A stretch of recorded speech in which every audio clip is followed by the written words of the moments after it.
Hello friends, my name is Suresh, Senior Faculty in Geography. మనం ఈరోజు group 1 mains geography syllabus గురించి చూద్దాం. So group 1 mains for both APPSC and TPSC అంటే Andhra Pradesh public service కమిషన్కి మరియు Telangana public service కమిషన్కి ఉపయోగపడే విధంగా మనం జాగ్రఫీ గ్రూప్ 1 మెయిన్స్ గురించి డిస్కస్ చేద్దాం. దీంట్లో ఇంట్రొడక్షన్ పరిచయం. సో వాడు ఇచ్చినటువంటి అంశాలన్నింటినీ వివిధ అధ్యాయాలుగా గమనించినట్లయితే మనకి ఏపీపీఎస్సీలో 2 టాపిక్స్ ఉన్నాయి. భారతదేశ భౌగోళిక శాస్త్రం మరియు ఆంధ్రప్రదేశ్ భౌగోళిక శాస్త్రం. అదే తెలంగాణ విద్యార్థులు తీసుకుంటే తెలంగాణ భౌగోళిక శాస్త్రం,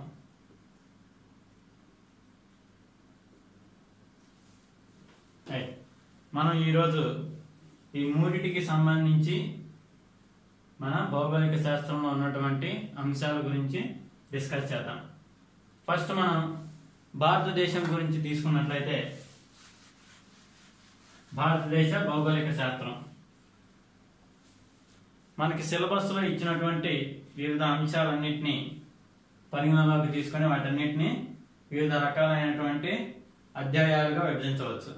అవేంటంటే మొదటి అధ్యాయం భారతదేశ ఉనికి భౌగోళిక అమరిక, రెండవ అధ్యాయం భారతదేశ నైసర్గిక స్వరూపం, మూడవ అధ్యాయం భారతదేశ నదీ వ్యవస్థ, నాలుగవది భారతదేశ శీతోష్ణ స్థితి, ఐదవది భారతదేశ నేలలు లేదా మృత్తికలు, తర్వాతది అటవీ సంపద, ఉద్భిజ సంపద మరియు జీవ వైవిధ్యం, తర్వాత అధ్యాయం వ్యవసాయ రంగం, తర్వాత భారతదేశంలో ఉన్నటువంటి ఖనిజ వనరులు, శక్తి వనరులు, జల వనరులు మరియు మత్స్య సంపద, పశు సంపద, తరువాత అధ్యాయం భారతదేశ పరిశ్రమలు, తరువాత భారతదేశ వాణిజ్య విధానం మరియు విదేశీ వర్తక విధానం,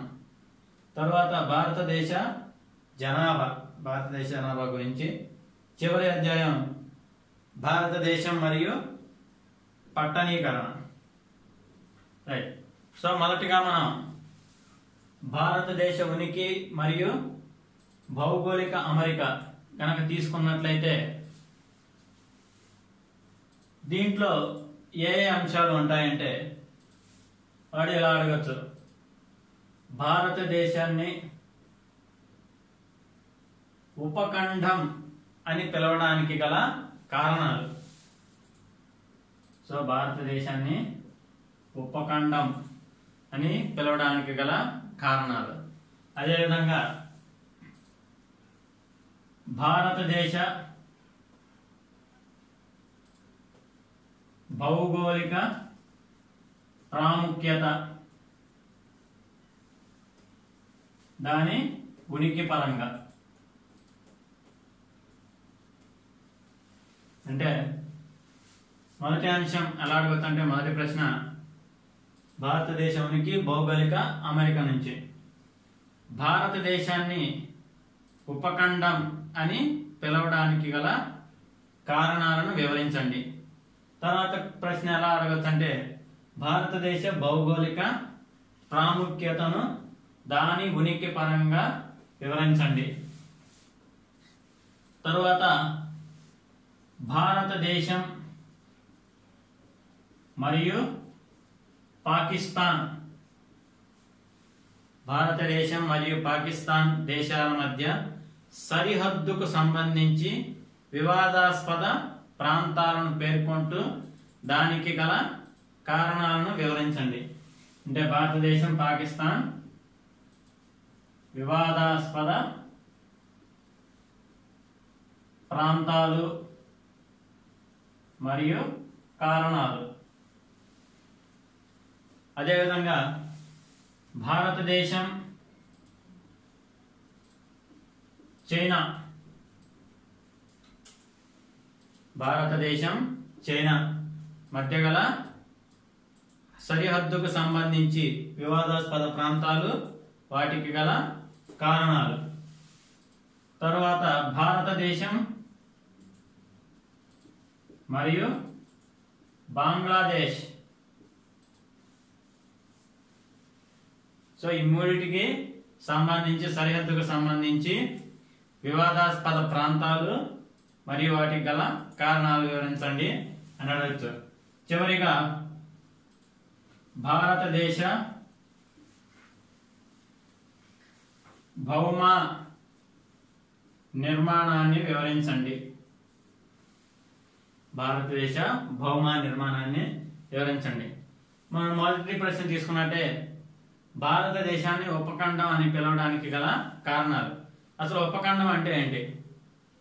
ఏదైనా ఒక ఖండం యొక్క భాగం సహజ సిద్ధమైనటువంటి భూస్వరూపాలు కలిగి ఉండి, అంటే పర్వతాలు, నదీ లోయలు కలిగి ఉండి, విశిష్టమైన శీతోష్ణ స్థితి, వైవిధ్యమైనటువంటి శీతోష్ణ స్థితిని కలిగి ఉండి, మరియు సాంఘిక సాంస్కృతిక ప్రత్యేకతలను గనక కలిగి ఉన్నట్లయితే, అంటే ఏదైనా ఖండంలో ఒక భూభాగం సహజ సిద్ధమైనటువంటి భూస్వరూపాలు, అంటే పర్వతాలు, నదీ లోయలు ఇలాంటివన్నీ కలిగి ఉండి, దానితోడు ప్రత్యేకమైనటువంటి శీతోష్ణ స్థితిని కలిగి ఉండి, మరియు సాంఘిక సాంస్కృతిక ప్రత్యేకతలను కలిగి ఉంటే అలాంటి భూభాగాన్ని మనం ఉపఖండం అని పిలవచ్చు.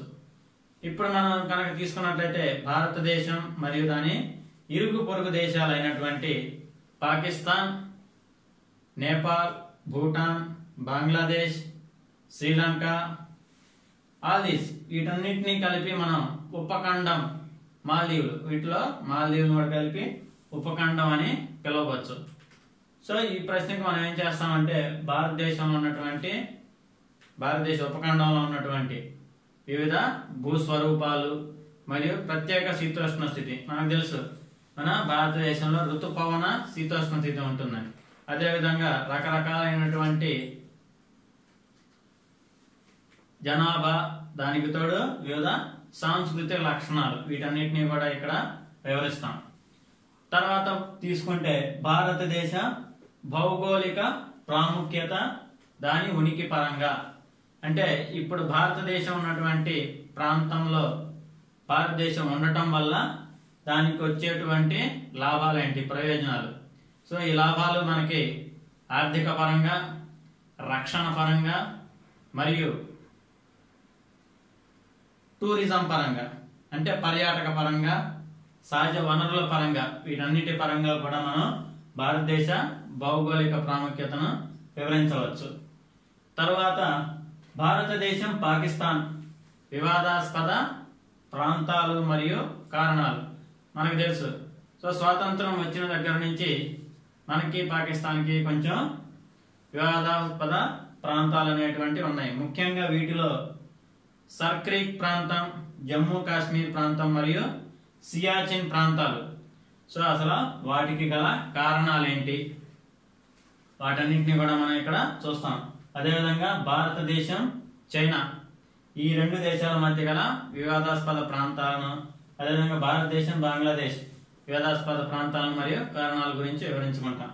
చివరిగా భారతదేశ భౌమ నిర్మాణం, అంటే ఏ ఏ కాలంలో ఏ ఏ ప్రాంతాలు ఎలా ఏర్పడ్డాయి భారతదేశంలో, అదే యుగాల పరంగా మనం వీటన్నింటినీ కూడా ఇక్కడ ఎక్స్ప్లెయిన్ చేసుకుంటాం. సో ఈ టాపిక్స్ అన్ని మనం భారతదేశానికి భౌగోళిక అమరికలో కవర్ చేస్తాం. తర్వాత రెండవ అధ్యాయం తీసుకున్నట్లయితే భారతదేశ నైసర్గిక స్వరూపం.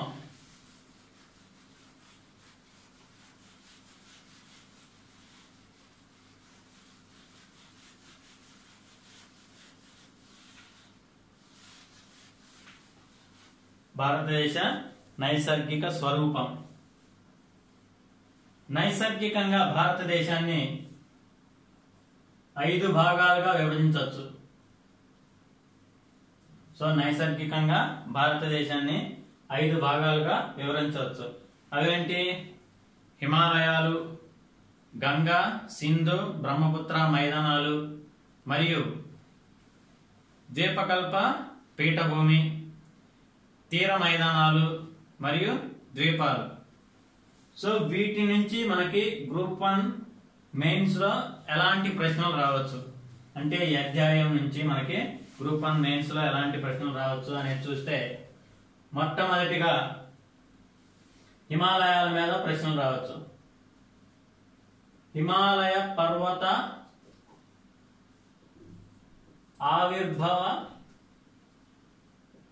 ఆవిర్భావ క్రమం అంటే హిమాలయాలు ఎలా ఏర్పడ్డాయి, ఏ ఏ కాలంలో ఏర్పడ్డాయి అనేదాన్ని మనకి ఈ హిమాలయ పర్వత ఆవిర్భావ క్రమం ఏ ఏ కాలాల్లో, మొదటిగా మనకి హిమాద్రి పర్వత శ్రేణులు, తరువాత హిమాచల్ పర్వత శ్రేణులు, చివరిగా శివాలిక్ పర్వత శ్రేణులు అనేవి ఏర్పడ్డాయి. అవి ఎలా ఏర్పడ్డాయి, ఆ ఆవిర్భావ క్రమం ఏంటి అనే దాని గురించి మనం ఇక్కడ డిస్కస్ చేసుకుంటాం. తరువాత ప్రశ్న ఎలా అడగచ్చు అంటే, హిమాలయ పర్వత ఆవిర్భావానికి సంబంధించి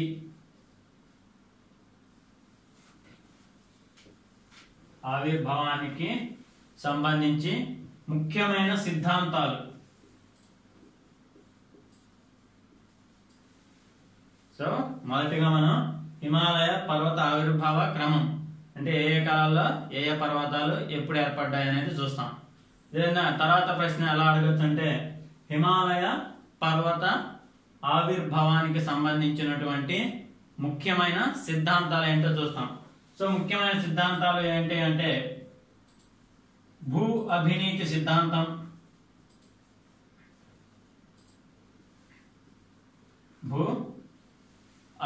సిద్ధాంతం, దట్ మీన్స్ జియోసింక్లైన్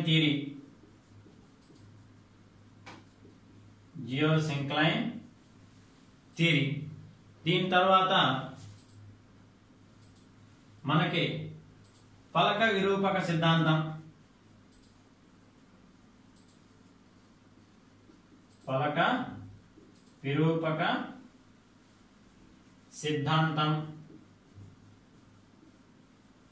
అంటే plate tectonic theory.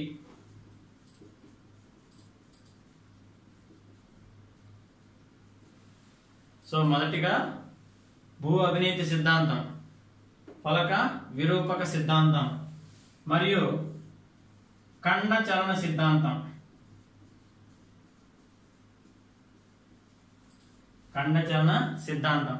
That means continental drift theory. So Himalaya పర్వత ఆవిర్భావానికి సంబంధించి ఇవి ముఖ్యమైన సిద్ధాంతాలు: భూ అవినీతి సిద్ధాంతం, ఫలక విరూపక సిద్ధాంతం మరియు ఖండచలన సిద్ధాంతం. సో ఈ సిద్ధాంతాలన్నీ హిమాలయాలు ఎలా ఏర్పడ్డాయి అనే దానికి సంబంధించి వివిధ రకాలైనటువంటి ప్రతిపాదనలు చేశాయి. అవేంటో మనం ఈ టాపిక్ డిస్కస్ చేసేటప్పుడు చూస్తాం. అసలు భూ అవినీతి జియోసింక్లైన్ అంటే ఏంటంటే, ఎప్పుడైనా కానీ ఒక నిర్దిష్టమైన ప్రాంతంలో టన్నుల కొలది అవక్షేపాలు గనక నిక్షేపించబడితే ఏమవుతుంది, ఆ భూ ప్రాంతం మీద ఒత్తిడి అనేది పెరిగిపోతుంది. సో ఆ ఒత్తిడి వల్ల ఏమవుతుంది, ఆ భూమి కృంగిపోతుంది. అలా కృంగిపోయినటువంటి ప్రాంతాలని మనం ఏమంటాం, భూ అభినీతులు అంటాం, అంటే జియోసింక్లైన్స్, రైట్. సో ఆ జియోసింక్లైన్స్ మనకి టెథిస్ సీ నుంచి హిమాలయాస్ ఎలా ఏర్పడ్డాయి అంటే మనకి ఖండచలన సిద్ధాంతంలో చెప్తుంది. మొత్తం భూభాగం అంతా ఒక పెద్ద భూభాగంగా ఏర్పడింది. మనం దాన్ని ఏమంటాం, ప్యాంజియా అంటాం. అదేవిధంగా పెద్ద సముద్రంగా ఏర్పడ్డాయి. వాటన్నిటిని మనం ప్యాంతలేషియా అంటాం. సో ఈ ప్యాంజియాని టెథిస్ సముద్రం ఏం చేసింది, 2 భాగాలుగా విడగొట్టింది. పై భాగాన్ని అంగారా భూభాగం అని, కింద భూభాగాన్ని గోండ్వానా భూభాగం అని అంటాం. సో ఆ టెథిస్ సీ జియోసింక్లైన్ గా మారి దాని నుంచి మనకి హిమాలయాలు ఏర్పడ్డాయి అనే దాని గురించి ఈ భూ అవినీతి సిద్ధాంతం చెప్తుంది. అదేవిధంగా పలక విరూపక సిద్ధాంతం ఏం చెప్తుందంటే భూభాగం అంతా వివిధ రకాలైనటువంటి పలకలుగా విడిపోయి ఉంది. ఆ పలకలు అన్ని కింద ఉన్నటువంటి ఆస్టనోస్ఫియర్ మీద తేలియాడుతూ ఉండటం వల్ల అవన్నీ వివిధ డైరెక్షన్స్ లో మూవ్ అయి ఫైనల్ గా హిమాలయాస్ ఏర్పడ్డాయి అనేది చెప్తుంది. ఖండచలన సిద్ధాంతం గురించి మనం ఇప్పుడే చెప్పుకున్నాం. సో ఈ సిద్ధాంతాలు అన్ని హిమాలయ పర్వత ఆవిర్భావాన్ని ఎక్స్ప్లెయిన్ చేస్తాయి. వాటన్నిటి గురించి మనం చూస్తాం. తర్వాత ప్రశ్న ఎలా ఉండొచ్చు అంటే హిమాలయ వ్యవస్థ యొక్క ప్రాముఖ్యతను వివరించండి. హిమాలయ పర్వత వ్యవస్థ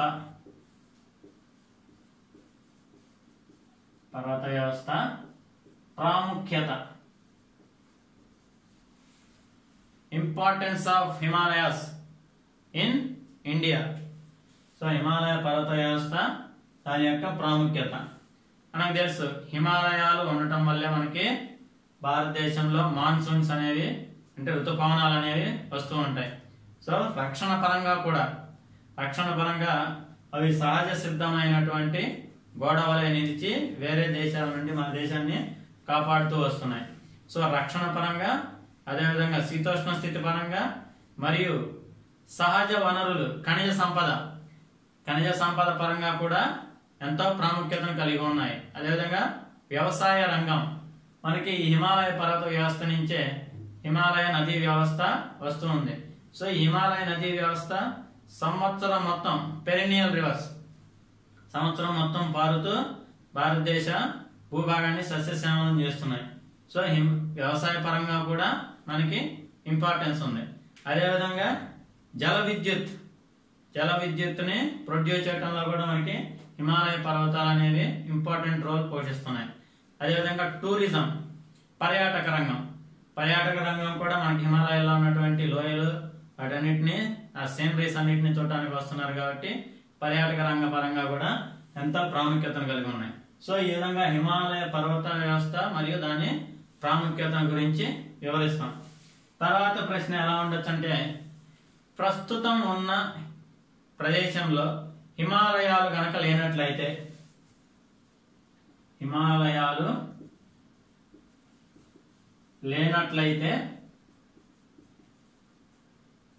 భారతదేశ పరిస్థితి.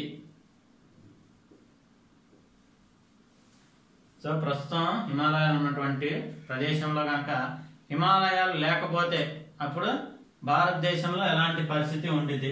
సో ఇప్పుడే చెప్పుకున్నాం కదా ప్రాముఖ్యత, చెప్పినటువంటి ఆర్థిక పరంగా, రక్షణ పరంగా, వ్యవసాయ పరంగా, ఖనిజ వనరుల పరంగా మరియు టూరిజం పరంగా వీటన్నిటి రకంగా కూడా మనగా భారతదేశం మీద ఎఫెక్ట్ అనేది ఉంటుందన్నమాట. సో ఇవి హిమాలయాల మీద. దీని తర్వాత ప్రశ్న ఎలా ఉండొచ్చు అంటే గంగా, సింధు,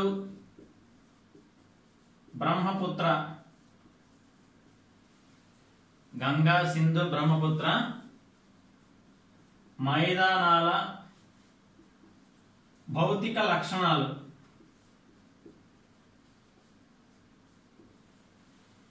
సో గంగా, సింధు, బ్రహ్మపుత్ర మైదానాల భౌతిక లక్షణాలను వివరించండి. అదేవిధంగా వివిధ ప్రాంతాల్లో ఈ గంగా, సింధు మైదానాలని వివిధ పేర్లతో పిలుస్తూ ఉంటారు. వాటి గురించి కూడా మనకి ప్రశ్నలు అడగవచ్చు. సో ఈ గంగా, సింధు, బ్రహ్మపుత్ర మైదానాలు అనేవి ఎలా ఏర్పడ్డాయి? అసలు మనకి మైదానాలు అనేవి ఎలా ఏర్పడతాయి అంటే నదులు తెచ్చేటువంటి అవక్షేపాలు నిక్షేపించబడటం వల్ల మనకి మైదానాలు అనేవి ఏర్పడుతూ ఉంటాయి. సపోజ్ ఇది కనుక రివర్ అయినట్లయితే ఈ రివర్ పారుతూ ఏం చేస్తుంది? అవక్షేపాలను నిక్షేపించుకుంటూ వెళ్తుంది. సో ఇలా అవక్షేపాల నిక్షేపణ వల్ల ఏర్పడినటువంటి ప్రాంతాలనే మనం మైదానాలు అంటాం. సో ఈ గంగా, సింధు, బ్రహ్మపుత్ర ఈ నదుల వల్ల ఏర్పడినటువంటి మైదానాలు, వాటి యొక్క లక్షణాలు, ఏ ఏ ప్రాంతాల్లో వాటిని ఎలా పిలుస్తారు అనే వాటన్నిటి గురించి కూడా మనం చూస్తాం. సో ఇక్కడ ప్రత్యేకంగా మనం బబ్బర్ మరియు తెరాయి, బబ్బర్ మరియు తెరాయి ప్రాంతాల మధ్య వ్యత్యాసాలు, అదేవిధంగా భంగర్ మరియు కాదర్ ప్రాంతాల మధ్య వ్యత్యాసాలు, వీటి గురించి కూడా మనం చూస్తాం. సో మనకి బబ్బర్ అంటే ఏంటిది? మనకి శివాలిక్ పర్వత శ్రేణి ప్రాంతాల వద్ద గులకరాళ్ళ వంటి అమరిక ఉంటుంది. సో ఇక్కడ వచ్చినటువంటి నదులన్నీ ఈ ప్రాంతంలో కనుమరుగైపోతాయి. అంటే ఇక్కడ కనిపించకుండా మరియు కొంత దూరం పోయిన తర్వాత అక్కడ మళ్ళీ భూమి మీదకు వస్తాయి. సో అలాంటి ప్రాంతాలను ఎక్కడైతే మనకి శివాలిక్ పర్వత శ్రేణుల పాదాల వద్ద ఉన్నటువంటి గులకరాలటువంటి భూ ప్రాంతాన్ని మనం బబ్బర్ అంటాము. ఎక్కడైతే అవి మళ్ళీ భూమి మీద తిరిగి వస్తున్నాయో అలాంటి చిత్తడి నేలలను, అంటే తేమ అనేది వచ్చేస్తుంది కాబట్టి అలాంటి చిత్తడి నేలను మనం తెరాయి ప్రాంతం అంటాం. సో ఈ రెండింటికి మధ్య డిఫరెన్సెస్ చూస్తాం. అదేవిధంగా భంగర్ మరియు కాదర్. భంగర్ అంటే ఎప్పుడైనా కానీ నది ప్రవహిస్తూ ఉంటే అదేం చేస్తుంది? అవక్షేపాలను నిక్షేపించుకుంటూ పోతుంది, అంతే కదా. సో ఎప్పుడైనా కానీ నది అనేది ప్రవహిస్తుంటే ఏం చేస్తుంది? అది అవక్షేపాలను నిక్షేపించుకుంటూ పోతుంది. కొంతకాలం అయిన తర్వాత అంతకు ముందు నిక్షేపించబడినటువంటి అవక్షేపాలు ఏమవుతాయి? పాత అవక్షేపాలు అయిపోతాయి. సో అలాంటి పాత అవక్షేపాలనే మనం భంగర్ అంటాం. తరువాత కొత్త అవక్షేపాలు వస్తాయి. కొత్త అవక్షేపాలు వచ్చి పాత అవక్షేపాలను పక్కకు నెట్టివేస్తాయి. అలా ఏర్పడినటువంటి కొత్త అవక్షేపాలని మనం ఏమంటాం? కాదర్ అంటాం. సో ఈ రెండింటికి మధ్య వ్యత్యాసాలను కూడా మనం చూస్తాం. తర్వాత ద్వీపకల్ప పీఠభూమి ప్రాముఖ్యత. భారతదేశ ద్వీపకల్ప పీఠభూమి, దాని ప్రాముఖ్యత. సో ద్వీపకల్ప పీఠభూమి ఉండటం వల్ల భారతదేశానికి కలిగేటువంటి ప్రాముఖ్యత, వివిధ అంశాలను మనం దీనిలో చూస్తాం. తర్వాత తూర్పు కనుమలు మరియు పశ్చిమ కనుమలు. తూర్పు కనుమలు మరియు పశ్చిమ కనుమల మధ్య వ్యత్యాసాలను గమనిస్తాం. అదేవిధంగా తూర్పు తీర మైదానాలు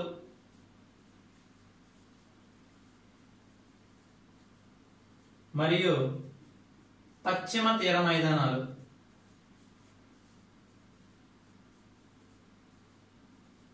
సో తూర్పు తీర మైదానాలు మరియు పశ్చిమ తీర మైదానాలు, వీటికి గల వ్యత్యాసాలన్నింటినీ కూడా మనం ఇక్కడ గమనిస్తాం. అంటే మన భారతదేశ నైసర్గిక స్వరూపంలో ఏ ఏ అంశాలను గమనించబోతున్నాం? భారత హిమాలయ పర్వత ఆవిర్భావ క్రమం, తర్వాత హిమాలయ పర్వత ఆవిర్భావానికి సంబంధించినటువంటి ముఖ్యమైన సిద్ధాంతాలు, తర్వాత హిమాలయ పర్వత వ్యవస్థ ప్రాముఖ్యత, హిమాలయాలు లేనట్టయితే భారతదేశ పరిస్థితి, గంగా, సింధు, బ్రహ్మపుత్ర మైదానాల భౌతిక లక్షణాలు మరియు వివిధ ప్రాంతాల్లో వాటి యొక్క ప్రాముఖ్యత, బబ్బర్, తెరాయి, భంగర్, కాదర్ ప్రాంతాల మధ్య వ్యత్యాసాలు, ద్వీపకల్ప పీఠభూమి ప్రాముఖ్యత, అదేవిధంగా తూర్పు కనుమలు పశ్చిమ కనుమల మధ్య వ్యత్యాసాలు మరియు తూర్పు తీర మైదానాలు పశ్చిమ తీర మైదానాలు మధ్య వ్యత్యాసాల గురించి కూడా మనం ఇక్కడ గమనిస్తాం. తరువాత అధ్యాయం తీసుకున్నట్లయితే తరువాత అధ్యాయం ఏంటి? భారతదేశ నదీ వ్యవస్థ.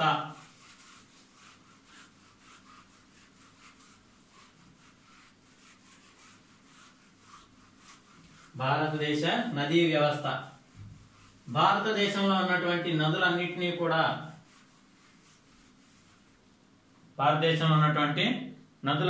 కూడా మనం రెండు రకాలుగా విభజించవచ్చు. అవేంటంటే హిమాలయ నదీ వ్యవస్థ మరియు ద్వీపకల్ప నదీ వ్యవస్థ. సో హిమాలయ పర్వత వ్యవస్థ, హిమాలయ నదీ వ్యవస్థ మరియు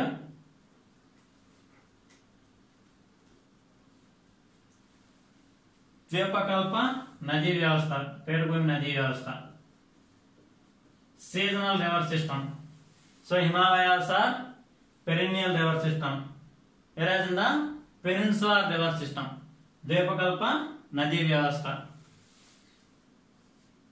సో వీరన్నిటికీ మధ్య గల వ్యత్యాసాలు.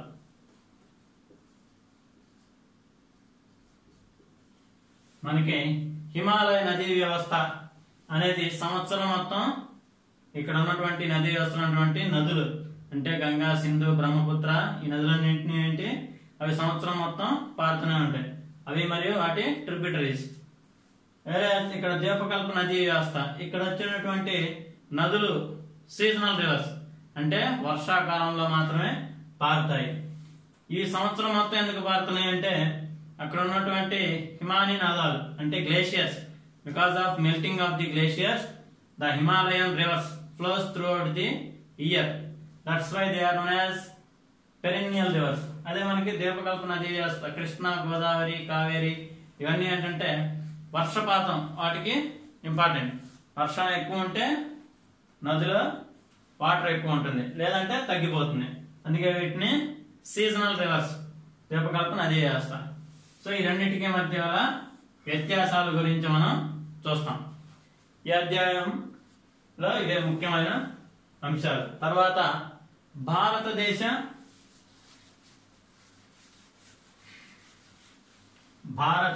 శీతోష్ణ స్థితి. భారతదేశ శీతోష్ణ స్థితి ఈ అంశంలో, ఈ అధ్యాయంలో మనం ఏ అంశాలను గమనిస్తామంటే భారతదేశాన్ని ఋతుపవన దేశంగా, భారతదేశాన్ని ఋతుపవన దేశంగా పిలవడానికి గల కారణాలు. అంటే భారతదేశాన్ని ఏమని పిలుస్తారు? ఋతుపవన దేశం, మాన్సూనల్ కంట్రీ. దాన్ని అలా ఎందుకు పిలుస్తారు? ఋతుపవనాల లక్షణాలు,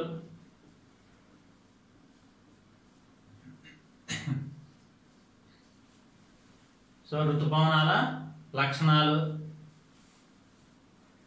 దానికి తోడు భారతదేశాన్ని ప్రభావితం చేసేటువంటి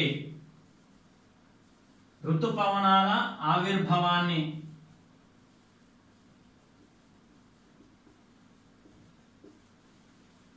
ఆవిర్భావానికి గల కారణాలు. భారతదేశాన్ని ప్రభావితం చేసేటువంటి ఋతుపవనాల ఆవిర్భావానికి గల కారణాలు. తర్వాత ఋతుపవనాల ఆవిర్భావాన్ని వివరించేటువంటి వివిధ రకాలైనటువంటి సిద్ధాంతాలు. సో జెట్ స్ట్రీమ్ థియరీ అలాంటివన్నిటినీ కూడా ఋతుపవనాల ఆవిర్భావాన్ని, Koteswaran Tibetan plateau, Tibetan heat engine. So ఆ సిద్ధాంతాలన్నింటినీ కూడా మనం ఇక్కడ ఎక్స్ప్లెయిన్ చేసుకుంటాం. దీనికి తోడు భారతదేశ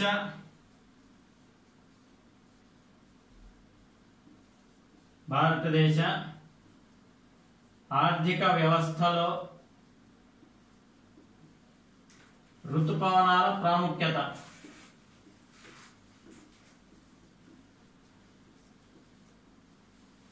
సో భారతదేశం యొక్క ఆర్థిక వ్యవస్థ మీద ఋతుపవనాలు ఎలా ప్రభావితం చేయగలుగుతున్నాయి? దీన్నే ఇంకో రకంగా కూడా అడగచ్చు. భారతదేశ వ్యవసాయ రంగాన్ని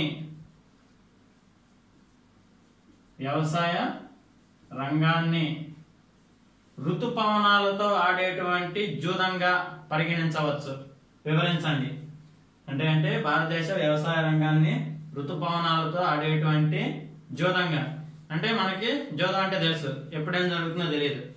అదేవిధంగా ఈ ఋతుపవనాల వల్ల వ్యవసాయ రంగం కూడా ఎలా ఉంటుందో చెప్పలేము అనమాట. మనకి ఋతుపవనాలు ఒక సంవత్సరం బాగా వస్తాయి, ఇంకో సంవత్సరం రావు, ఇంకో సంవత్సరం మోడరేట్ గా వస్తాయి. సో వీటన్నిటికీ గల కారణాలను మనం ఇక్కడ ఎక్స్ప్లెయిన్ చేస్తాం. అదేవిధంగా వివిధ రకాలైనటువంటి సిద్ధాంతాలు కూడా ఆ ఋతుపవనాల ఇన్కన్సిస్టెన్సీ అంటే కరెక్ట్ గా ఎందుకు రావట్లేదు అనే దాన్ని కూడా ఇవి ఎక్స్ప్లెయిన్ చేస్తాయి. అందుకే భారతదేశ వ్యవసాయ రంగాన్ని ఋతుపవనాలతో ఆడేటువంటి జూదంగా కూడా పిలవవచ్చు. తర్వాత భారతదేశ వర్షపాత విస్తరణ. అంటే భారతదేశంలో ఏ ఏ ప్రాంతాలలో వర్షపాతం ఎలా ఉంది మరియు వైవిధ్యం. భారతదేశం మొత్తం మీద ఒకే రకమైనటువంటి వర్షపాతం ఉండదు. సో దానికి గల కారణాలు, ఏ ఏ ప్రాంతాల్లో ఎలాంటి వర్షపాతం, ఒక ప్రాంతంలో ఎక్కువ వర్షపాతం ఉంటుంది, ఒక ప్రాంతంలో తక్కువ వర్షపాతం ఉంటుంది, ఇంకో ప్రాంతంలో అసలు వర్షపాతమే ఉండదు. ఇప్పుడు మన ఎగ్జాంపుల్ తీసుకున్నట్టయితే కోస్టల్ ఆంధ్ర. సో ఆంధ్ర తీర ప్రాంతాల్లో వర్షపాతం అనేది ఎక్కువ ఉంటుంది. అదే రాయలసీమ తెలంగాణలో పోల్చుకుంటే కొంచెం తక్కువ వర్షపాతం ఉంటుంది. అదే మనకి రాజస్థాన్ ఎడారి వైపు తీసుకుంటే అసలు వర్షపాతం అనేది ఉండదు. అంటే ఏంటి? వర్షపాతంలో వైవిధ్యం ఉంది. సో భారతదేశ వర్షపాత విస్తరణ, వైవిధ్యం, దానికి గల కారణాలు, వర్షపాత విచరణం, దాని గురించి కూడా మనం ఇక్కడ డిస్కస్ చేసుకుంటాం. తర్వాత భారతదేశంలో దుర్భిక్షం మరియు వరదలు. భారతదేశంలో దుర్భిక్షం, వరదలు ఏర్పడడానికి గల కారణాలు మరియు వాటికి తీసుకోవలసినటువంటి చర్యలు. సో భారతదేశంలో దుర్భిక్షం, వరదలు ఏర్పడడానికి గల కారణాలు, వాటికి తీసుకోవాల్సినటువంటి చర్యలు. సో ఈ విధంగా భారతదేశ శీతోష్ణ స్థితిని మనం ఎక్స్ప్లెయిన్ చేయొచ్చు. అదేవిధంగా ఎల్నినో, లానినో. ఎల్నినో, లానినో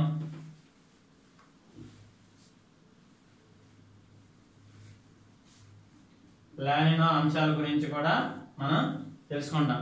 ఈ ఎల్నినో, లానినో అనేవి భారతదేశ ఋతుపవనాల మీద ప్రభావితం కలిగి ఉంటాయి. సో అందుకనే మనం ఎల్నినో, లానినో అంశాల గురించి కూడా మనం ఇక్కడ ఎక్స్ప్లెయిన్ చేసుకుంటాం.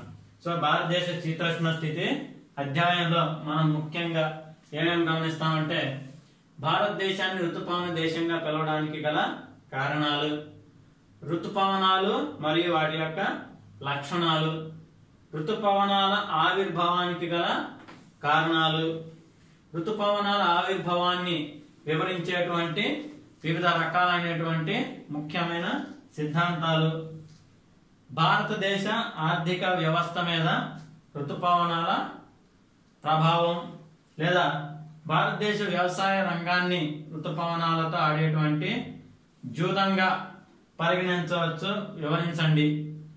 భారతదేశ వర్షపాత విస్తరణ, వైవిధ్యం మరియు కారణాలు, భారతదేశంలో దుర్భిక్షం, వరదలు, కారణాలు, తీసుకోవాల్సినటువంటి చర్యలు మరియు ఎల్నినో, లానినో అంశాలు గురించి మనం భారతదేశ శీతోష్ణ స్థితిలో ఎక్స్ప్లెయిన్ చేసుకుంటాం. తర్వాత అధ్యాయం ఏంటంటే భారతదేశ నేలలు.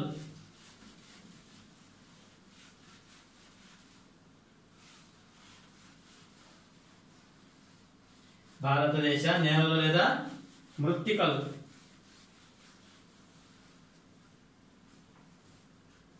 సో ఈ అధ్యాయంలో మనం ఏ అంశాలను పరిశీలిస్తామంటే భారతదేశం నేలలు, వాటి ప్రాముఖ్యత, ఇంపార్టెన్స్ ఆఫ్ సాయిల్స్. సో మనకు తెలుసు అగ్రికల్చర్, కల్టివేషన్ ఆఫ్ క్రాప్స్. మనం మొక్కల్ని పండించాలంటే మనకేది ముఖ్యమైనది?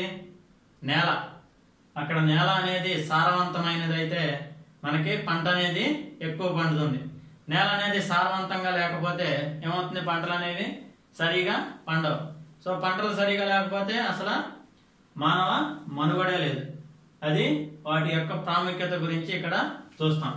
తర్వాత భారతదేశ నేలలు, రకాలు, వాటి విస్తరణ. అంటే భారతదేశంలో ఉన్నటువంటి రకరకాల నేలలు, నల్లరేగడి నేలలు, ఎర్ర నేలలు, పర్వత నేలలు మరియు అడవి నేలలు, ఇటువంటి రకరకాలైనటువంటి నేలలు అవి ఏ ఏ ప్రాంతాల్లో ఉన్నాయి అని వాటన్నిటిని కూడా మనం ఇక్కడ గమనిస్తాం. దీని తర్వాత భారతదేశంలో నేలల సమస్యలు అంటే క్రమక్షయం. నేలలు ఏమవుతున్నాయి? క్రమక్షయానికి లోనవుతున్నాయి. Soil degradation, soil erosion. So Bharatadesam నేలల సమస్యలు అంటే నేలల క్షీణత. నేలల క్షీణత, సమస్యలు అంటే క్షీణత. దానికి తీసుకోవాల్సినటువంటి చర్యలు. సో భారతదేశంలో నేలను కాపాడుకోవటం కోసం ఎలాంటి చర్యలు తీసుకోవాలి, నేలల క్షీణతను ఎలా తగ్గించాలి అనే వాటన్నిటి గురించి కూడా మనం ఇక్కడ డిస్కస్ చేసుకుంటాం అన్నమాట. ఇది భారతదేశ నేలలు మరియు మృత్తికలు. తర్వాత అధ్యాయం ఏంటంటే భారతదేశ అటవీ సంపద, ఉద్భిజ సంపద మరియు జీవ వైవిధ్యం. అడవులకి ఉద్భిజ సంపదకి ఏంటి వ్యత్యాసం? సో ఉద్భిజ సంపద అంటే మనకి వృక్షాలు. సో ఉద్భిజ సంపద ఏంటంటే ఒక ప్రాంతంలో, ఒక నిర్దిష్టమైన ప్రాంతంలో మనకి వృక్షాలు మరియు పొదలు, కుప్పలు, వాటికి తోడు గడ్డి జాతి మొక్కలు, ఇవన్నీ కూడా ఒకే నిష్పత్తిలో, ఈక్వల్ ప్రపోర్షన్. సో ఒకే నిష్పత్తిలో కనుక ఉంటే దాన్ని మనం, ఆ ప్రాంతాన్ని మనం ఏమంటామంటే ఉద్భిజ సంపద, ఉద్భిజాలు అంటాం. మరి అడవులు అంటే ఒక నిర్దిష్టమైన ప్రాంతంలో మనకి గనక ఎక్కువ మోతాదులో వృక్షాలు ఉండి తక్కువ మోతాదులో కొద్ది మొత్తంలో మనకి చెప్పినటువంటి కుప్పలు కానీ ఈ గడ్డి జాతి మొక్కలు కానీ ఉంటే అలాంటి వాటిని మనం అడవులు అంటాం. సో జీవ వైవిధ్యం అంటే మనకి తెలుసు, రకరకాలైనటువంటి జీవులు. మనం ఇక్కడ ఏం చూస్తామంటే భారతదేశంలో భారతదేశ అడవుల వర్గీకరణ మరియు వాటి విస్తరణ, ఏ ఏ ప్రాంతాలలో ఎలాంటి అడవులు ఉన్నాయి అనే దాని గురించి చూస్తాం. దీనికి తోడు అడవుల ప్రాముఖ్యత, అడవుల ప్రాముఖ్యత మరియు అడవులు ఎదుర్కొనేటువంటి సమస్యలు. డిఫారెస్టేషన్ మనకు తెలుసు, జనాభా పెరిగిపోవటం వల్ల ఏం చేస్తున్నాం మనం? ఉన్నటువంటి అడవులన్నిటినీ కొట్టేసి ఆ ప్రాంతాల్లో మనం వ్యవసాయాన్ని కానీ లేదా మన ఇళ్లను కానీ నిర్మించుకుంటూ ఉన్నాం. సో వీటన్నిటి వల్ల ఏమవుతుంది? అడవులు అనేది తగ్గిపోతూ ఉన్నాయి. సో అడవుల ప్రాముఖ్యత, వాటి సమస్యలు, తీసుకోవాల్సినటువంటి చర్యలు. సో భారత ప్రభుత్వం ఎలాంటి చర్యలు తీసుకుంటుంది ఈ అడవులను కాపాడటం కోసం. అదేవిధంగా భారతదేశంలో జీవ వైవిధ్యం యొక్క ప్రాముఖ్యత, అంటే జీవ వైవిధ్యం ఉండటం వల్ల ఉపయోగాలు ఏంటి, అదేవిధంగా అవి ఎదుర్కొనేటువంటి సమస్యలు, తీసుకోవాల్సినటువంటి చర్యలు. మనకు తెలుసు. సో వేటాడటం వల్ల పులుల్ని, ఏనుగుల్ని, జింకల్ని, వీటన్నిటిని వేటాడుతున్నాం అంటే ఏమవుతుంది? జీవ వైవిధ్యం తగ్గిపోతుంది, జంతు సంపద తగ్గిపోతుంది. అవే కనుకుంటే బయోడైవర్సిటీ ఉన్నంత వరకు మనకి ఎన్విరాన్మెంట్ అనేది బ్యాలెన్స్ ఉంటుంది. అదే మనకి బయోడైవర్సిటీ తగ్గిపోతే ఏమవుతుంది? మనకి ఎన్విరాన్మెంట్ లో కూడా ఇంబ్యాలెన్సెస్ వచ్చేస్తాయి. అందుకే మనం జీవ వైవిధ్యం యొక్క ప్రాముఖ్యత గురించి తెలుసుకుంటాం. అదేవిధంగా అవి ఎదుర్కొనేటువంటి సమస్యలు. ఇప్పుడు వాటి జంతువుల యొక్క చర్మం కోసం, వాటి దంతాల కోసం, వాటి గోళ్ల కోసం ఏం చేస్తారు? వాటిని చంపుతారు. సో వాటి వల్ల ఏమవుతుంది? వాటి సంఖ్య అనేది తగ్గిపోతూ ఉంటుంది. అందుకే దాన్ని నియంత్రించడం కోసం భారతదేశ ప్రభుత్వం వివిధ రకాలైనటువంటి చర్యలను చేపట్టింది. వాటన్నిటి గురించి కూడా మనం ఈ అధ్యాయంలో భారతదేశ అటవీ సంపద, ఉద్భిద సంపద మరియు జీవ వైవిధ్యంలో గమనిస్తాం. తర్వాత భారతదేశ వ్యవసాయ రంగం. భారతదేశ వ్యవసాయ రంగం ఈ అధ్యాయంలో మనం ఏం చూస్తామంటే భారతదేశ వ్యవసాయ రంగాన్ని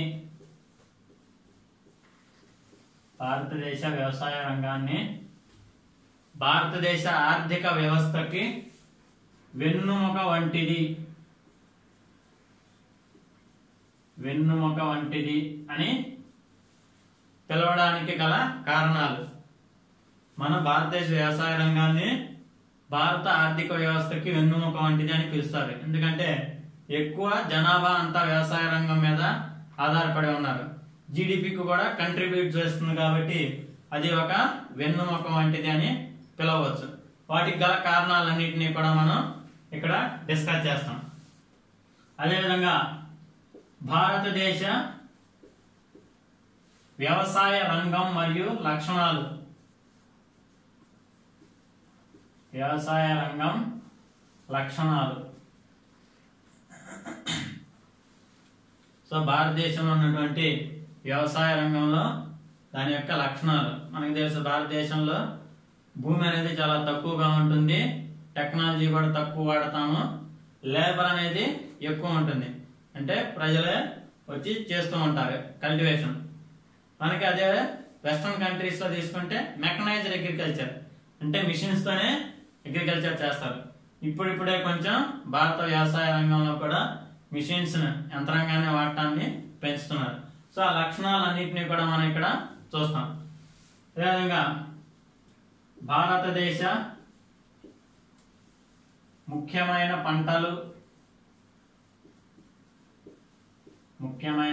పంటలు వాటి విస్తరణ. అంటే ఏ ఏ ప్రాంతాల్లో ఎలాంటి పంటలు పండిస్తున్నారు, ఏ ఏ ప్రాంతాల్లో వరి పండిస్తున్నారు, ఏ ప్రాంతాల్లో గోధుమలు పండిస్తున్నారు, అదేవిధంగా మినువులు, ఇలా రకరకాలైనటువంటి పంటలు ఏ ఏ ప్రాంతాల్లో ఉన్నాయి అనేది చూస్తాం. తర్వాత భారతదేశ వ్యవసాయ శీతోష్ణ స్థితి ప్రాంతాలు. భారతదేశ వ్యవసాయ శీతోష్ణ స్థితి ప్రాంతాలు. సో భారతదేశం మొత్తం మీద ఒకే రకమైనటువంటి శీతోష్ణ స్థితి లేదు. అదేవిధంగా దాని వల్లనే వ్యవసాయం కూడా ఒకే రకంగా ఉండదు. అందుకే భారతదేశంలో ఉన్నటువంటి వివిధ ప్రాంతాలను రకరకాలైనటువంటి వ్యవసాయ ప్రాంతాలుగా విభజించారు. వాటిని మనం వ్యవసాయ శీతోష్ణ స్థితి ప్రాంతాలు అంటాం. సో అవి ఎక్కడెక్కడ ఉన్నాయి, ఆ రకరకాలైనటువంటి ప్రాంతాలు ఏంటో కూడా మనం ఇక్కడ గమనిస్తాం. తర్వాత భారతదేశం మరియు హరిత విప్లవం, గ్రీన్ రెవల్యూషన్. సో మనకు తెలుసు వరల్డ్ లో Norman Borlaug has introduced the green revolution. అదే మనకి ఇండియాలో వచ్చేసి అమర్త్య సేన్ ఈ హరిత విప్లవాన్ని ప్రవేశపెట్టాడు. దీని ద్వారా ఏమైంది, ధాన్యాలు అనేవి పెరిగిపోయాయి, వాటి పెంపకం పెరిగింది. ఈ హరిత విప్లవం ఇట్ ఇన్వాల్వ్స్ డిఫరెంట్ ఆస్పెక్ట్స్. మనకి నీటి పారుదల సౌకర్యాలు, అదేవిధంగా ఫెర్టిలైజర్స్ ఎరువులు, పెస్టిసైడ్స్ క్రిమి సంహారాలు, వీటన్నిటిని HYV seeds high yielding variety seeds hybrid విత్తనాలు, వీటన్నిటిని ఉపయోగించి మనం ధాన్యాల యొక్క పెంపుదలను పెంచాం. సో ఇప్పుడు రీసెంట్ గా మనకి సెకండ్ గ్రీన్ రెవల్యూషన్ అనేది రాబోతుంది. మనకి ఈ గ్రూప్ 1 మెయిన్స్ లో ఏం చేయాలంటే కరెంట్ అఫైర్స్ ని అదేవిధంగా స్టాండర్డ్ జాగ్రఫీని రెండింటిని కంబైన్ చేసుకుని ఆన్సర్ అనేది ఫ్రేమ్ చేయాలన్నమాట. అంటే మనకి వస్తున్నటువంటి కరెంట్ అఫైర్స్ లో ముఖ్యమైన అంశాలు తీసుకుని జాగ్రఫీకి సంబంధించి వాటిని మన ఆన్సర్స్ లో పొందుపరచాలి. రైట్. తర్వాత భారతదేశ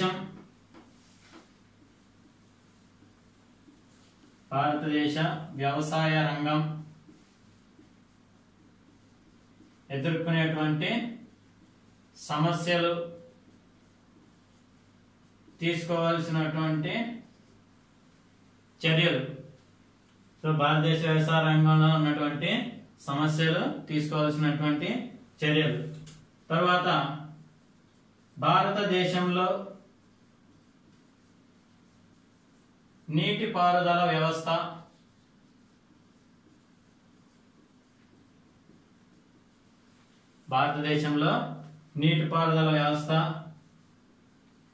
బహుళార్థక సాధక ప్రాజెక్టులు,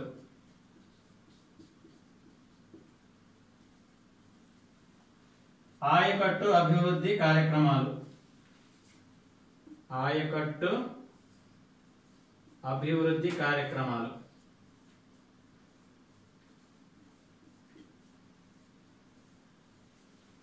సో మనం దీంట్లో భారతదేశ వ్యవసాయ రంగం సమస్యలు, తీసుకోవాల్సినటువంటి చర్యలు, అదేవిధంగా భారతదేశంలో నీటిపారుదల వ్యవస్థ, బహుళార్థ సాధక ప్రాజెక్టులు మరియు ఆయకట్టు అభివృద్ధి కార్యక్రమాలు, వీటన్నిటినీ కూడా మనం భారతదేశ వ్యవసాయ రంగంలో గమనిస్తాం. తర్వాత మనకి భారతదేశ ఖనిజ వనరులు, సో లోహ వనరులు, లోహ ఖనిజ వనరులు, వీటన్నిటి గురించి చూస్తాం. భారతదేశంలో ఉన్నటువంటి ఖనిజ వనరులు రకాలు, వాటి విస్తరణ, అంటే ఎలాంటి ఖనిజాలు ఏ ఏ ప్రాంతాల్లో ఉన్నాయి, అవి ఎదుర్కొనేటువంటి సమస్యలు. అంటే మనకి సస్టైనబుల్ డెవలప్మెంట్, అంటే డెవలప్మెంట్ అనేది మన తరువాతి తరాల వారికి కూడా ఉండాలంటే ఏముండాలి, సస్టైనబుల్ డెవలప్మెంట్.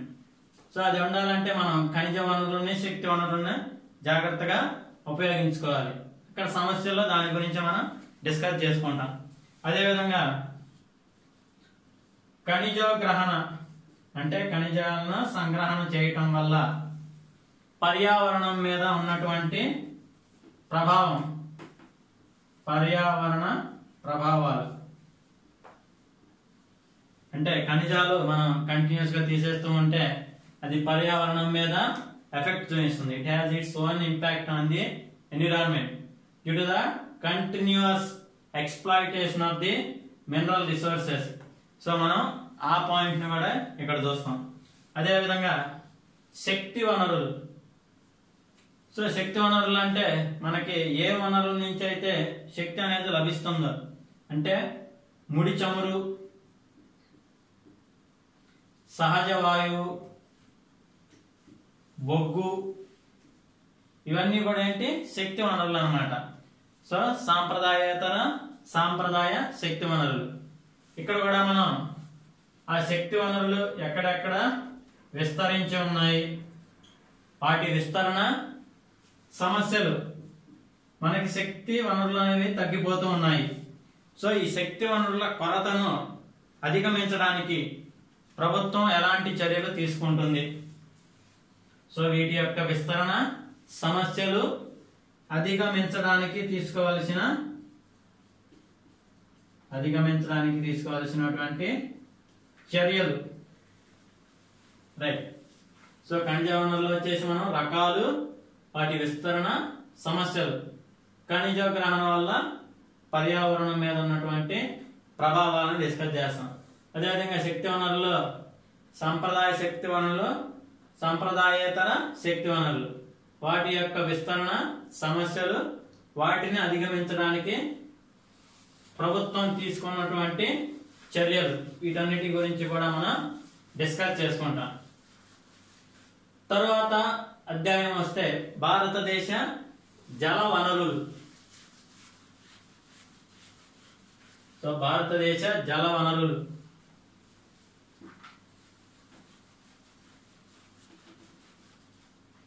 మనం ఈ అధ్యాయంలో ఏ అంశాలను పరిశీలిస్తామంటే భారతదేశంలోని జల వనరులు మరియు వాటి వినియోగం.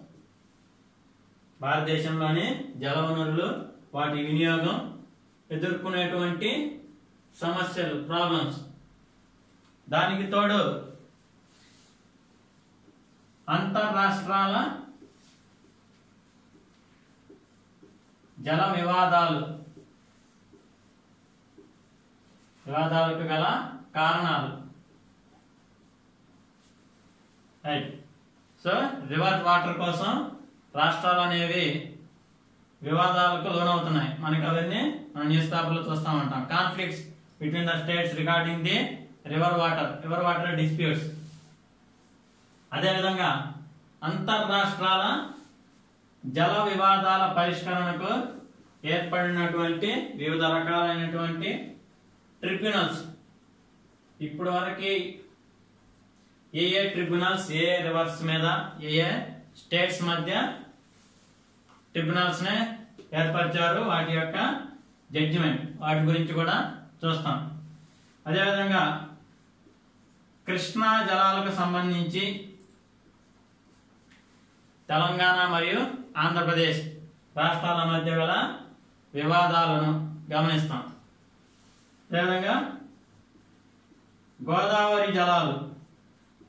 గోదావరి జలాలకు సంబంధించి మనం తెలంగాణ మరియు మహారాష్ట్ర వాటి మధ్య గల వివాదాలను కూడా గమనిస్తాం. తరువాత ఇప్పుడు కొత్తగా మనకి కరెంట్ అఫైర్స్ లో వస్తుంది ఇంటర్లింకింగ్ ఆఫ్ రివర్స్. సో ఆ అంశాన్ని కూడా మనం ఇక్కడ ప్రస్తావించవచ్చు. సో ఈ జల వనరులను కాపాడుకోవడానికి మనం ఎలాంటి ప్రయత్నాలు చేయాలి, వాటన్నిటి గురించి కూడా మనం ఈ అధ్యాయంలో డిస్కస్ చేసుకుంటాం. తరువాత భారతదేశ మత్స్య సంపద మరియు పశు సంపద. భారతదేశంలో ఉన్నటువంటి రకరకాల మత్స్య సంపద, పశు సంపద రకాలు, వాటి విస్తరణ, అవి ఎదుర్కొనేటువంటి సమస్యలు, తీసుకోవాల్సినటువంటి చర్యలు. అంటే ఆ మత్స్య సంపద, పశు సంపద ఎదుర్కొన్నటువంటి సమస్యలు, వాటిని డెవలప్ చేయడానికి ఎలాంటి చర్యలు తీసుకోవాలి అనే దాని గురించి కూడా మనం ఇక్కడ డిస్కస్ చేస్తాం. తరువాత అధ్యాయం కనుక తీసుకున్నట్లయితే భారతదేశ పరిశ్రమలు.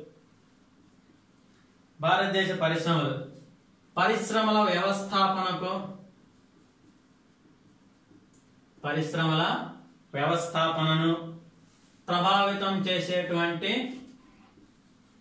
ప్రభావితం చేసే భౌగోళిక మరియు భౌగోళికేతర అంశాలు.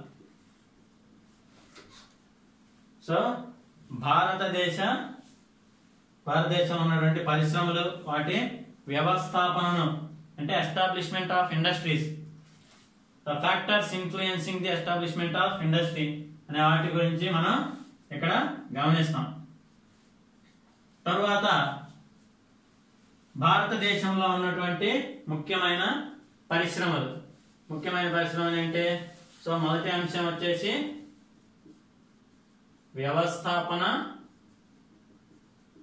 ప్రభావితం చేసేటువంటి భౌగోళిక మరియు భౌగోళికేతర అంశాలు. తరువాత భారతదేశంలో ఉన్నటువంటి ముఖ్యమైన పరిశ్రమలు ఏంటా? ముఖ్యమైన పరిశ్రమలు నూలు వస్త్ర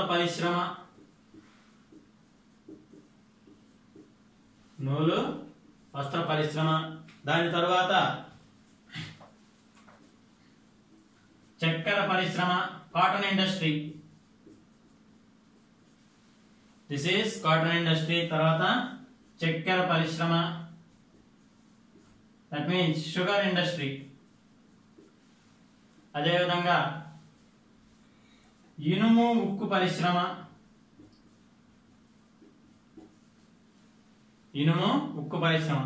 ఐరన్ అండ్ స్టీల్ ఇండస్ట్రీ. తరువాత సిమెంట్ పరిశ్రమ,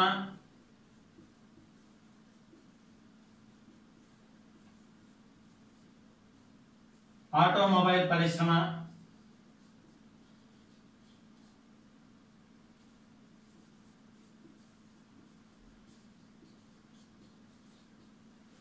సో అదేవిధంగా ఫుడ్ ప్రాసెసింగ్ ఇండస్ట్రీస్. ఈ విధంగా భారతదేశంలో ఐటీ ఇండస్ట్రీ, ఐటీ పరిశ్రమ, ఫుడ్ ప్రాసెసింగ్ ఇండస్ట్రీ, వీటన్నిటిని కూడా మనం భారతదేశ పరిశ్రమల్లో చూస్తాం. అదేవిధంగా ఇండస్ట్రియల్ కారిడార్స్,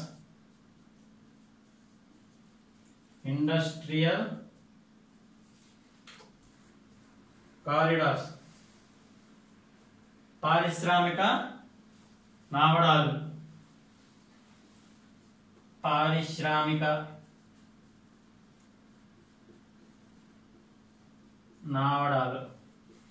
సో వీటన్నిటిని కూడా భారతదేశంలో ఉన్నటువంటి డిఫరెంట్ ఇండస్ట్రియల్ కారిడార్స్ గురించి డిస్కస్ చేస్తాం. సో నూలు పరిశ్రమ, చక్కెర పరిశ్రమ, ఇనుము ఉక్కు పరిశ్రమ.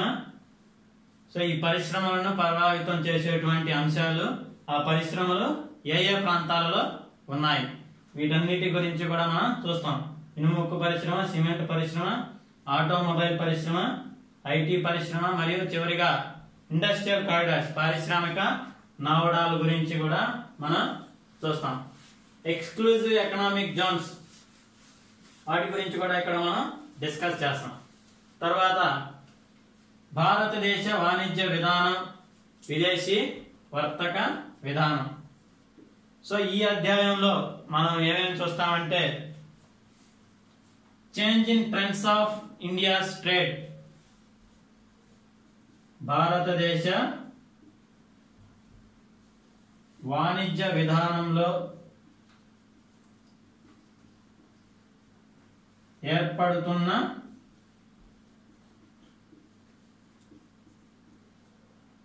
మార్పుల యొక్క ధోరణులు, trends in changing India's trade, భారతదేశ వాణిజ్య విధానంలో ఏర్పడుతున్న మార్పుల యొక్క ధోరణులు. అదేవిధంగా India's foreign trade, direction of India's foreign trade అంటే భారతదేశ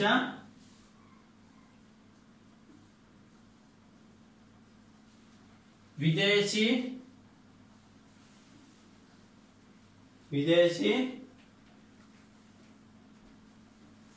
వర్తక గమనం అంటే direction of India's foreign trade. చివరిగా ప్రపంచ వాణిజ్య సంస్థ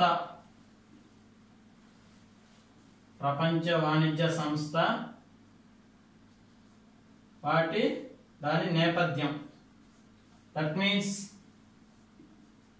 WTO, వరల్డ్ ట్రేడ్ ఆర్గనైజేషన్ అంటే ప్రపంచ వాణిజ్య సంస్థ, దాని నేపథ్యం, దాని యొక్క ఇంపార్టెన్స్, వీటన్నిటి గురించి కూడా మనం చూస్తాం. అదేవిధంగా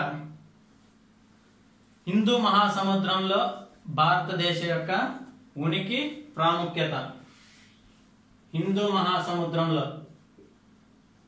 మహాసముద్రంలో భారతదేశం ఉండటం వల్ల దాని యొక్క ప్రాముఖ్యత ఏమిటి అనే దాని గురించి కూడా మనం ఇక్కడ గమనిస్తాం.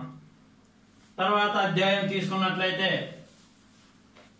భారతదేశం మరియు జనాభా. ఈ అధ్యాయంలో మనం ఏ అంశాలు గమనిస్తామంటే భారతదేశ జనాభా. దీనిలో ముఖ్యంగా భారతదేశంలో జనాభా వృద్ధి ధోరణులు,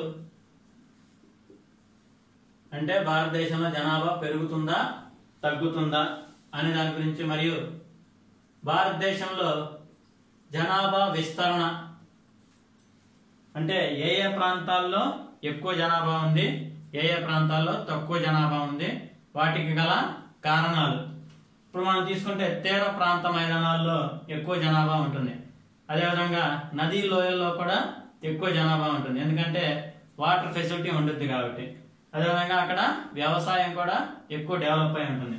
ఈ విధంగా వివిధ ప్రాంతాల్లో జనాభా ఎందుకు విస్తరించి ఉంది, ఏ ఏ ప్రాంతాల్లో ఉంది అనే దాన్ని మనం చూస్తాం. తరువాత జనాభా వృద్ధి వల్ల ప్రయోజనాలు మరియు నష్టాలు. సో భారతదేశంలో జనాభా పెరగటం వల్ల ప్రయోజనాలు ఏంటి? సో ప్రయోజనాలు ఉండవు అనుకోవద్దు, ప్రయోజనాలు ఉంటాయి. సో భారతదేశ జనాభా వృద్ధి వల్ల ఉన్నటువంటి ప్రయోజనాలు, అదేవిధంగా నష్టాలు కూడా ఉంటాయి. ఈ జనాభా వృద్ధి వల్ల ఏర్పడుతున్నటువంటి సమస్యలు, వాటికి ప్రభుత్వం తీసుకున్నటువంటి చర్యలు. ఈ జనాభా వృద్ధిని తగ్గించడం కోసం భారతదేశం ఎలాంటి చర్యలు తీసుకుంది, వాటన్నిటి గురించి కూడా మనం ఈ అధ్యాయంలో చూస్తాం. చివరి అధ్యాయం అయినటువంటి భారతదేశం పట్టణీకరణ.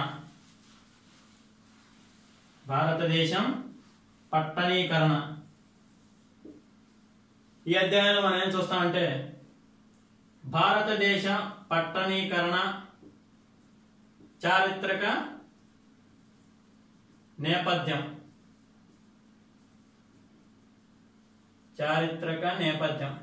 అంటే భారతదేశంలో పట్టణీకరణ ఎలా జరిగింది, అసలు ఎలా మొదలైంది, ప్రస్తుతం ఎలా ఉంది, వీటన్నిటి గురించి కూడా మనం చూస్తాం.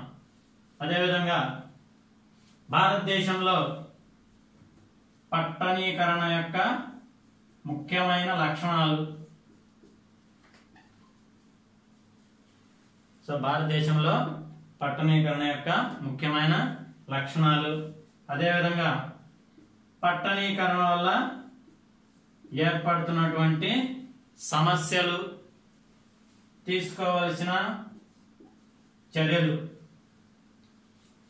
చివరిగా పట్టణీకరణ ప్రణాళికలు.